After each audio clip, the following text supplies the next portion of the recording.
আসসালামু আলাইকুম, আশা করি সবাই ভালো আছেন। তো আমরা পূর্ববর্তী ভিডিওতে দেখলাম যে কিভাবে advance filling and copying use অপশনটি ব্যবহার করতে হয়। আজকে আমরা একই জিনিসের আরেকটু অ্যাডভান্স লেভেলের জিনিস ব্যবহার দেখব। যেমন আমরা এক্সেলে খুবই গুরুত্বপূর্ণ একটা জিনিস হচ্ছে ট্রান্সপোজ। যেমন আমাদের কাছে এখানে আপনারা দেখতে পাচ্ছেন যে একটা রিপোর্ট আছে।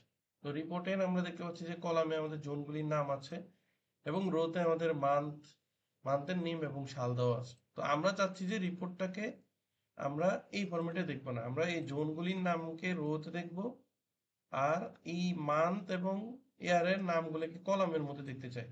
মানে এই টেবিলটাকে ট্রান্সপোজ করতে চাই। তো তাহলে এর ভিজুয়ালাইজেশন বা প্রেজেন্টেশন আরো সুন্দর হবে। তো আমরা সেটা দেখে আসি, চলুন কিভাবে করা যায় এক্সেলে খুব সহজে।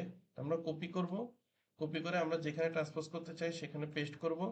পেস্ট করার পরে অপশন আসবে, পেস্ট অপশনসে ক্লিক করব।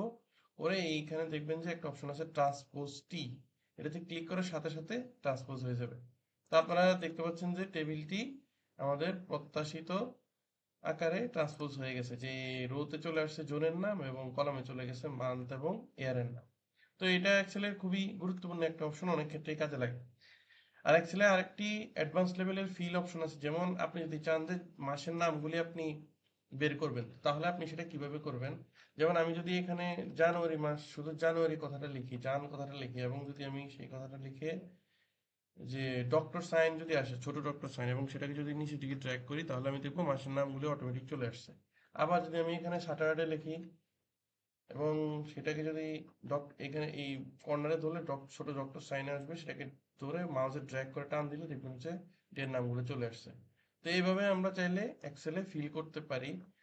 আবার আমি চাচ্ছি যে আমার নজরুল নামটা নিচের দিকে যতগুলো সেলে আমি চাই সবগুলো সেলে ফিল আপ করবো, তাহলে আমি ক্লিক করলে সবগুলো সেলে ফিল আপ হয়ে যাবে। আবার ডান পাশে চাইলে ডান পাশে ড্র্যাগ করে নিতে পারি।